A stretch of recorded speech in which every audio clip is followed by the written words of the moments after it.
आके 97 दी नजर जेड़ा तो तकलीर नु कलाई कोड़ मरेंदा रहे खुश होया इस गल ते जी आके बिरा में पूछ सकना मैनू कांड करके कहंदा बात सवारी रखी है तुसी आबाद मैं तुहानू बोल तो नहीं कीती कला मैं पूछ सकना मैनू कांड करके कहंदा बात सवारी रखी आई मेरा एक लाजा खिदमत दा हर हाल विसारी रखी आई हुण कदी नहीं कासिम पेड़े च वड़िया ओ ए कूड़वी मारी रखी आई मेरे आंदे ताई ता रोके आ जेड़ा राठ वगारी क्या बात है। और भाई वसीम भी एक फरमाइश आई सही हथी चढ़े आए गलत व्यापारी व्यापारी तुसी आप ढूंढ लवे आए सच्चे इलाके दे बंदे हो सही हथी चढ़े आए गलत व्यापारी दे ओंदी मर्जी है जेड़े पल बेचे भावे बोटियां करके बेच आवे भावे बदन तुला के खाल बेचे और पहले मार के नैल गुलामी दा हो सकता है कासिम माल बेचे ओ ऐसा एक ना एक दे वेक बनना है भावे आज बेचे भावे कल ओंदा ते ना साडे कीते उन्हां ने मान ए मैसेज भी नाल नाल एक चौ मिसरा मैं तुम सुनाइंदा पिया मेरे हासे दा मुल वट के तू हसना हा तू क्यों रोना है खान साहब मैं तरवाया या तू हसदा वा दो बाबर भी मेरे अतलस मेरे हासे दा मुल वट के तू हसना हा तू क्यों रोना है मेरा उजड़न मुकद्दर सही तू हसना हा तू क्यों रोना है बाजार पढ़ के टुर आए मिजाज अपने दीवाने दा ठीक होया खलोता नू मैं दसना हा तू क्यों रोना ठीक होया खलोता नू आए ए फरमाइश भी कीती सुते मन ना ये शरीफ नंबरदार साहब उन्हां दे वास्ते शेर ते उन्हां वेखो केड़ा शेर समझते फरमाइश कीता तुसा आपे ताड़ियां मारन लग गए क्या बात कदी पिछली रात नु कलियां बाय के तेरे बारे जदन सुचे ना जे ना देखो अभी तो मैं जवान हूं नंबरदार साहब क्या बात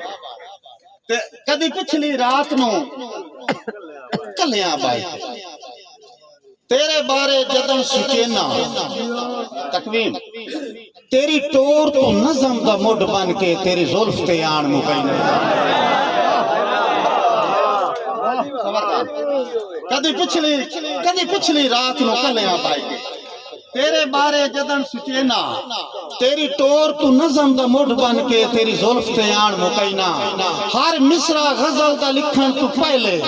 तेरी अख नू याद करे ना तो तू वाकई कासिम बहु सोना है भला मैं कोई कूड़ करे ना तू वाकई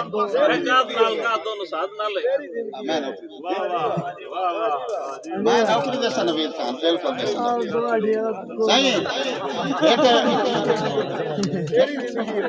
जिंदगी होवे बल्कि थोड़ी नजर एक और शेर थी मैं थोड़ा फोल्डर न चेंज हो जावे हिको सजोना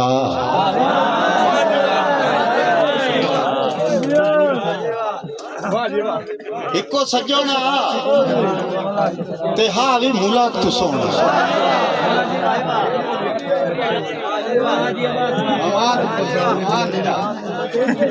हिको सजोना ते हाँ भी मुलाक तू सोना ओ भी जान छुड़ाऊए की कर सकता ओ जाए जख्म ते पट्टियां बननियां हां ओ जख्म दुखाऊए की कर सकता ते जिंदे मार ते मुलाक ते तक नहीं पाउंदे ओ मुलोक हसाऊए की कर सा ढली उमर संती कासिम दा खुद सांझ मुकाऊए की कर ढली उमर संती कासिम दा खुद सांझ मुकाऊए मैं ना तो सुनाई ना एक बार गोड़े आके जी अल्लाह ताला वो मैं ज़राअत लो मैंने याद है आगे आके आधा पे आई तेल हाजी गुलाम बस मेरे नाल बैठे मैं कह इन तिला इस बारी भी बहुत घाटा दी वो बारिश तो हो ही गई थी जिम्मेदार जेड़े पता ही नहीं कि होया दौड़ा एक साई कि मैथे सांझ दा अजब सवाल होया है केड़ा गोर अजमाई तामी एक बचदा है तेरी सांझ कहंदे कहंदे नाल मैथे सांझ दा अजब सवाल होया जेड़ा गोर अजमाई तामी एक बचदा है रख सामने जुफ्त दे कुलिए नु जोड़े जदन बनाई तामी एक बचदा है रख सामने जुफ्त दे कुलिए नु जोड़े जदन बनाई तावी एक बचदा है और अल जबरा इश्क दा सौखा नहीं केडा ज़ेन खपाई तावी एक बचदा है हैरान में कासिम एक तू आ लाख ज़रबा लाई तावी एक बचदा है हैरान में कासिम एक तू आ लाख ज़रबा लाई तावी एक बचदा है और उस टाइम ना उस लगदे ओनु आख्या वे केड़े रियाजी नु पिया बना ये सवाल मैं तन हल कर दे ना सके हुक्म कर उस आख्या औखा ना हो यार हिसाब दे विच बस थोड़ी जी सोच बारीक चक्का दे छड़ तकसीम दे रोले नु जिवें ठीक होंदा है ओवें ठीक च कर ते ला ज़रबा मैनू हिजर दियां राजी कासिम कोल वसनीक च कर ओ जमा कर तू सारियां संगतां नु मैं जो वादूंगा तफरीक च कर जमा कर तू सारियां संगतां नु मैं जो वादूंगा तफरीक च कर और एक जी जी बड़ा ओ ना मौलवी मसला कीता भैया सवाणियां घर वाले दा नाम न लिया कर